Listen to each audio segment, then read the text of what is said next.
تکمیل ایمان کی شرط۔ ہم نبی کریم صلی اللہ علیہ وسلم کے ساتھ تھے اور آپ صلی اللہ علیہ وسلم نے عمر بن خطاب رضی اللہ تعالیٰ عنہ کا ہاتھ پکڑا ہوا تھا۔ عمر رضی اللہ تعالیٰ عنہ نے عرض کیا، یا رسول اللہ صلی اللہ علیہ وسلم، آپ صلی اللہ علیہ وسلم مجھے ہر چیز سے زیادہ محبوب ہیں سوائے میری اپنی جان کی۔ نبی پاک صلی اللہ علیہ وسلم نے فرمایا کہ نہیں، اس ذات کی قسم جس کے ہاتھ میں میری جان ہے، تمہارا ایمان اس وقت تک مکمل نہیں ہو سکتا جب تک میں تمہیں تمہاری اپنی جان سے بھی زیادہ عزیز نہ ہو جاؤں۔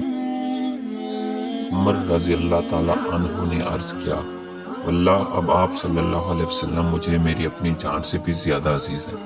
نبی کریم صلی اللہ علیہ وسلم نے فرمایا کہ ہاں عمر، اب تمہارا ایمان مکمل ہوا۔